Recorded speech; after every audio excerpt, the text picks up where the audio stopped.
Good morning, folks. Everything new under the sun. Matthew 24 speaks about the sorrows in the last days, and many of you are familiar with this. I hope all of you are familiar with Matthew 24, but it describes seemingly a time in the last days when there's going to be a lot of things happening, and it gives you kind of a run up to what will be coming. It says. The disciples asked Jesus on the Mount of Olives. They said, "When shall these things be, and what shall be the sign of thy coming and of the end of the world?" So they asked him, what are going to be the signs of the end of the world? What are we going to see? Jesus said, "Take heed that no man deceive you. Many shall come in my name, saying, I am the Christ. And ye shall hear of wars and rumors of wars. See that ye not be troubled, for these things must come to pass. The end is not yet.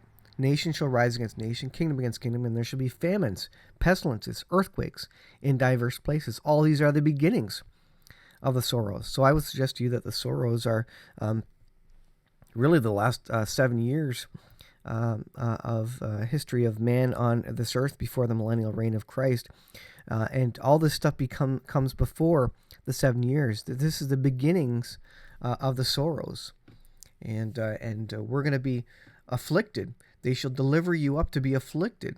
Remember, those who don't take the mark of the beast are going to be afflicted. Let me scroll up there. There you can see it.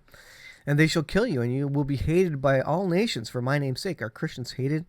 Absolutely. You look at the lefties and the Democratic side in the U.S. and boy, they hate the Christians. They think that Christians are the bigoted folks and the disgusting folks, and the ones who are trying to make the U.S. like an Islamic country and move us back 100 years or 200 years or 500 years in time.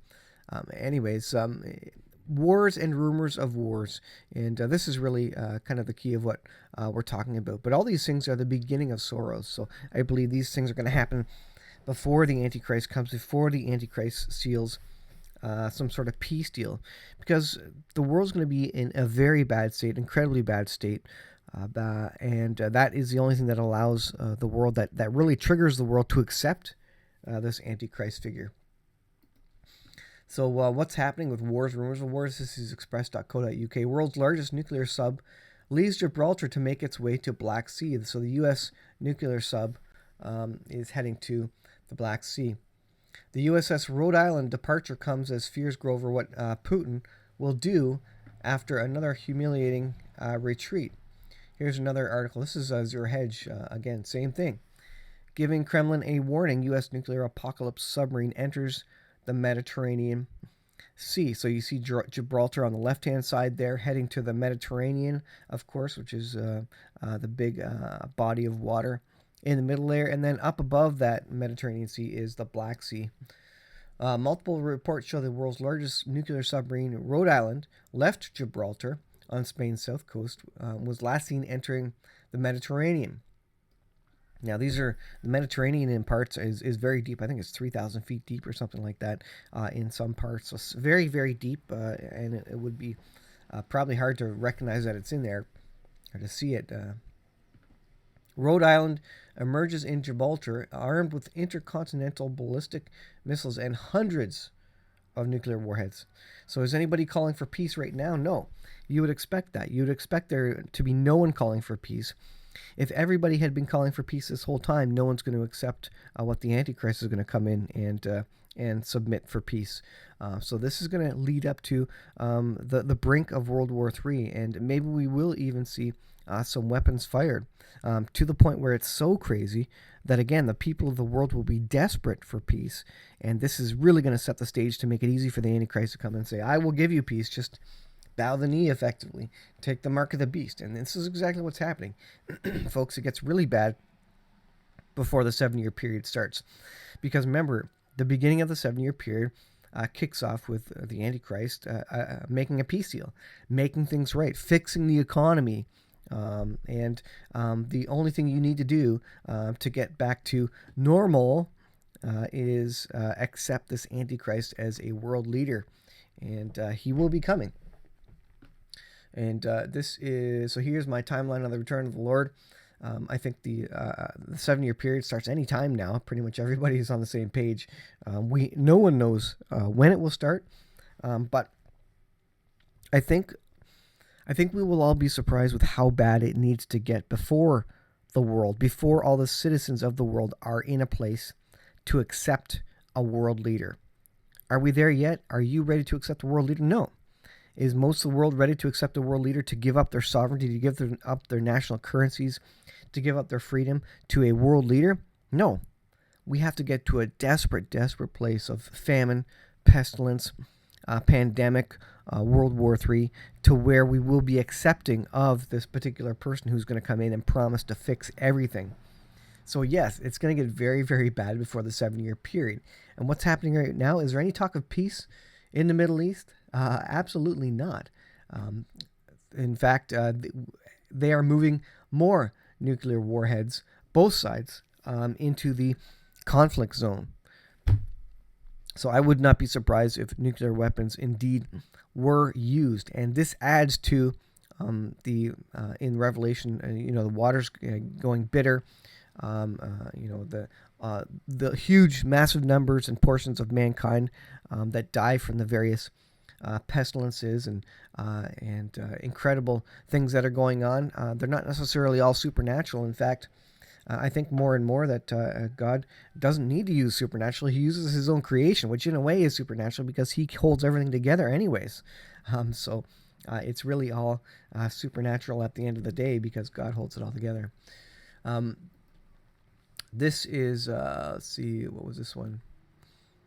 Russia's invasion of Ukraine, an apocalyptic battle against the Antichrist. So you got to say, when is the Antichrist going to come out? When are the kind of the spiritual aspects of this going to show their face, the supernatural things? And I don't know if they need to right now, but certainly the rhetoric is ramping up as apocalyptic and last days sorts of things and revelation type events, and where all humanity gets wiped out.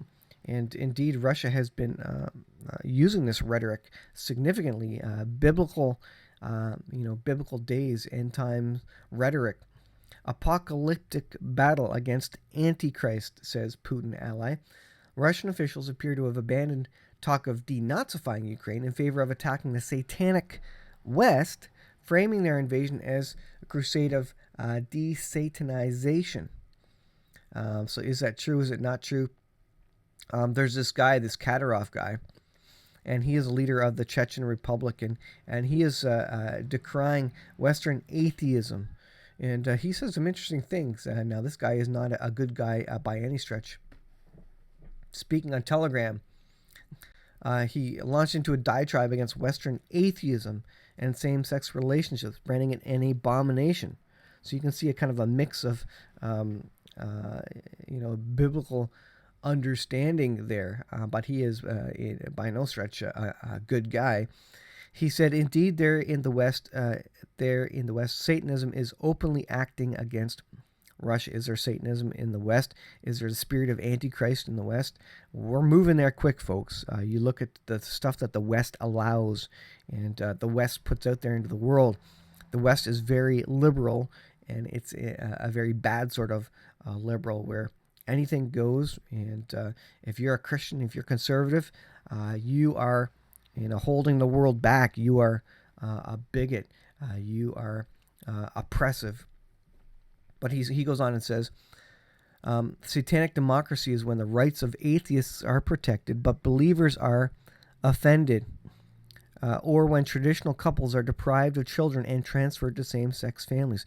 So they have some laws they're talking about in some states, talking about removing kids from Christian couples that they deem as harmful to the children, and moving them to more liberal same-sex couples, or just taking them out of the Christian family, and then they ultimately would go to maybe more liberal families. Kadyrov says, not by chance. And in Europe, they swallowed it, he said. They consider it modern, civilized. The more liberated the topic below the belt, the better for them. I see degradation and Satanism in this, and I'd rather fight it in the bud there, then let this abomination envelop our motherland here. So you can see hints of conservative language there. But again, this guy is nowhere near a good guy. But you can see that they see it, even them, who are not good people either. They see the sin in the Western world, and they believe they're fighting against that sin. And you better believe it that the West is full of sin. And yes, I would agree, satanic ideas in many ways, anti-biblical ideas and things that are going on where the Christians are being persecuted. So there is some of that in the West, absolutely, and it's not a good thing for the world.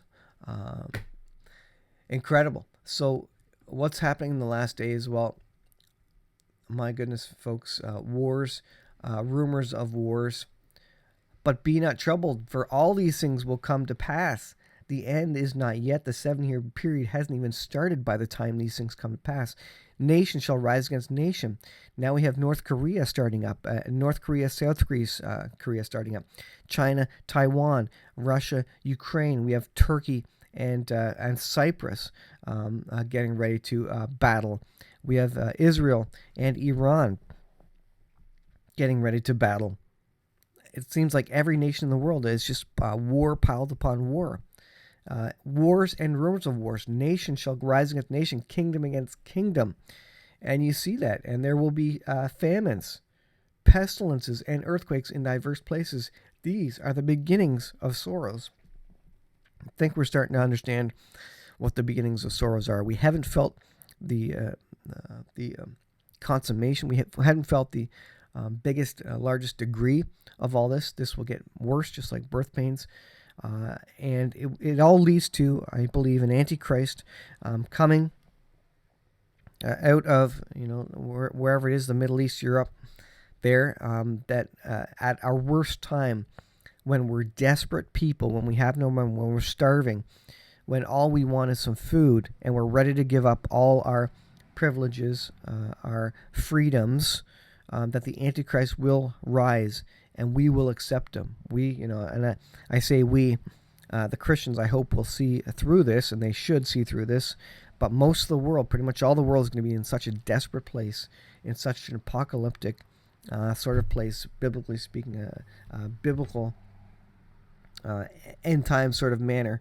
We will be in such a bad place that we will accept this world leader who is saying he is going to bring peace. And he will bring peace, a pseudo peace, a fake peace, for a period of 7 years, and he will break that peace at the middle of the 7 year period and sit on the throne and be God. So the world is looking for a leader at this point, and wait for calls to start coming out about this. Where is this world leader who's going to bring peace, who's going to bring sanity back, who's going to bring the world together in peace and harmony? This is the next thing, folks, where the world gets so desperate and things get so bad. So we ain't seen nothing yet. I've been saying that for a long time. We ain't seen nothing yet. It will get far worse before the 7 year period starts. And so I don't know when that 7 year period starts, but I think things are getting far worse. Thanks for watching, folks. Be prepared. Make sure you know the Lord Jesus Christ is your personal Lord and Savior. He's our only hope.